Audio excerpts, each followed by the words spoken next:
इसी के आगे हम देखेंगे तो अभी हमने यहाँ पे देखा कितने सब्जेक्ट्स देखे, 1 2 3 4 और ये 5। तो ये हमारे पहले 5 सब्जेक्ट्स हो गए। इसके बाद फिर हम आगे बढ़ेंगे और अब हम आगे बढ़ रहे हैं कि अब नेक्स्ट सब्जेक्ट कौन सा होगा। ठीक है, तो फिर हम बात करने वाले हैं किसकी, सब्जेक्ट की।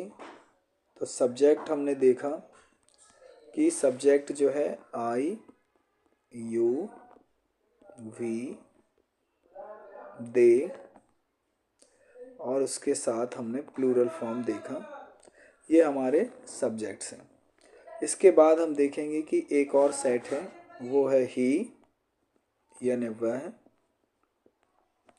इसके बाद है सी का मतलब भी वह होता है। इसके बाद आता है इट का मतलब भी वह है। और इसके बाद फिर नेम, जिसको हम सिंगुलर नाउन कह सकते हैं।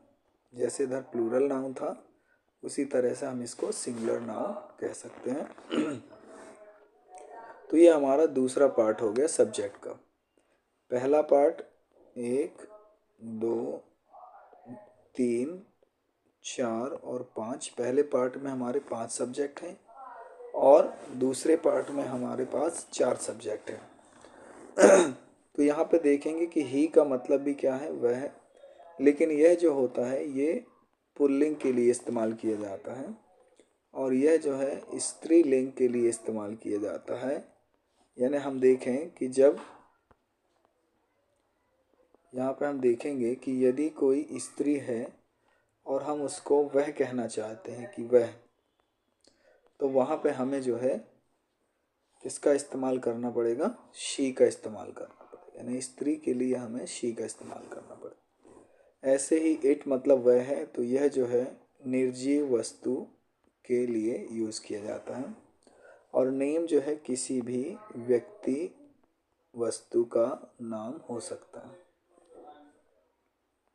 ठीक है, जिसको हम नाउन कह सकते हैं।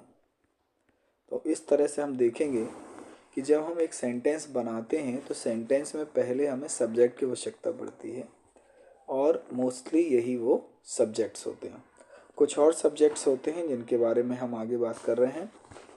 ही के साथ अब हम यहाँ पास देखेंगे कि दिस,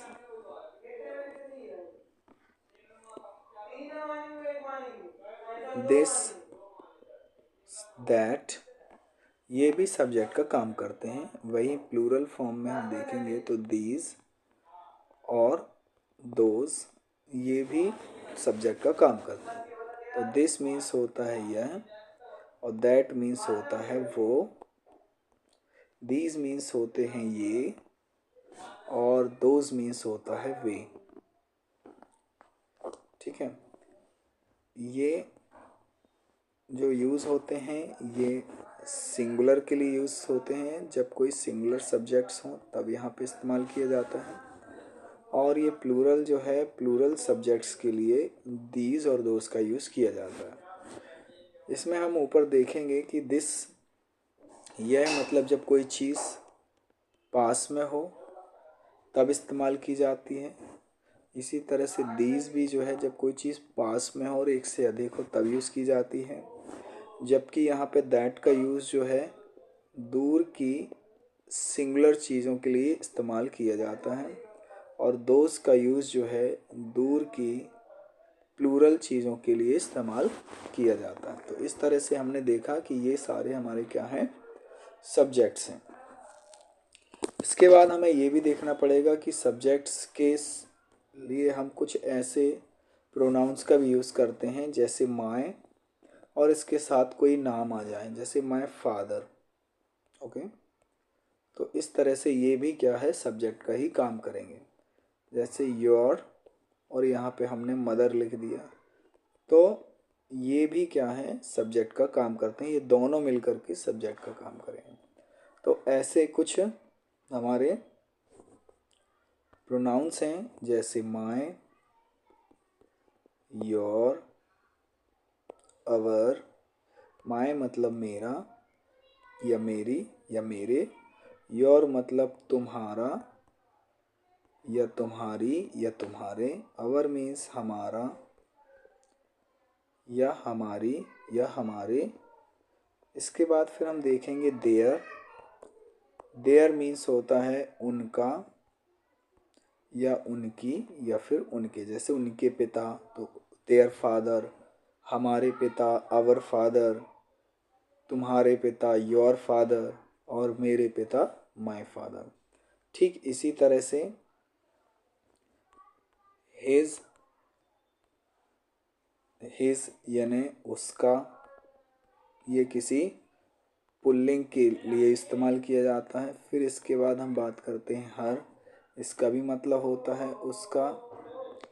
और इट्स, इसका भी मतलब होता है इसका या इसकी। तो ये सारे जो है सब्जेक्ट्स का काम करते हैं। तो आज की इस वीडियो में हमने देखा कि सब्जेक्ट्स जो है क्या क्या होते हैं। अगले वीडियो में हम मिलेंगे हेल्पिंग वर्ब को लेकर के कि किस सब्जेक्ट के साथ हमें कौन सी हेल्पिंग वर्ब का इस्तेमाल करना है।